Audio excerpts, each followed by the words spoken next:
Well, you're going to have a commentary in just a minute, but from a very experienced person who knows where we are and tell you more about it. And I'm just panning the area near the battleground where Father lost his life, Father Vincent Capodanno.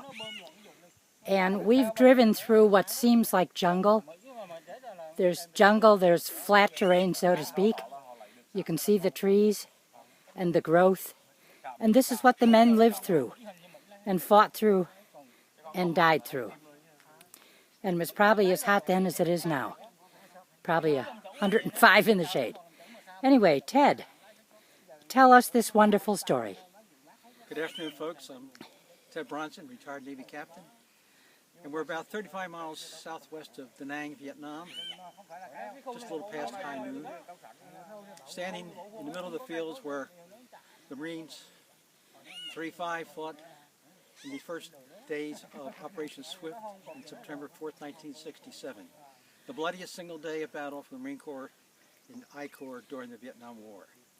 It was this day that Father Capodanno was died. He was administering last rites and medical help to different Marines fallen on the battlefield when he was beside another Marine who had 2 dead Marines next to him. When a Navy corpsman hollered out 15 yards away, I'm hurt, I'm hurt.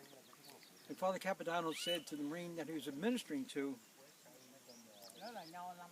stay quiet, Marine. You will be okay.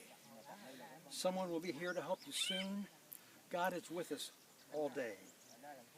Capodanno then scurried 15 yards away, and 15 seconds after saying that to the Marine that God is with us today, he was machine gunned 27 bullets up the back of his spine and the back of his head and was instantly killed. But that was the 3rd Purple Heart he earned that day, because earlier in that day he had his hand half shot off, losing 2 fingers. He also had his left shoulder shot up and went back and was bandaged each time. He had to return to his Marines all the time. He was in love with them, the Marines loved him, and the full details of this are in a great book by Father Daniel Mode called Grunt Padre. And it's how he bonded, Father Capodanno, with the Marines and the Marines with him. He was always there as a listener for him and became a very holy person to them, one they loved and trusted.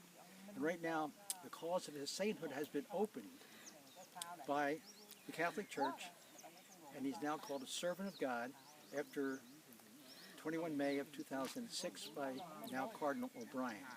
And on the battlefield, for those other exploits he got on September 4th, 1967, he did receive the Congressional Medal of Honor, and a Navy frigate was named after him and subsequently decommissioned and sold to Turkey, no less.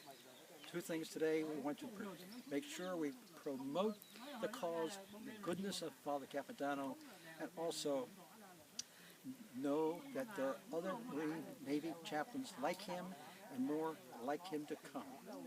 Thanks very much for listening. See you, bye.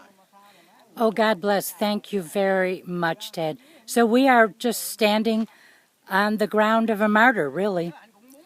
We're far from home as he was, and we hope to gather someday in Rome for a beatification. Thank you, Ted.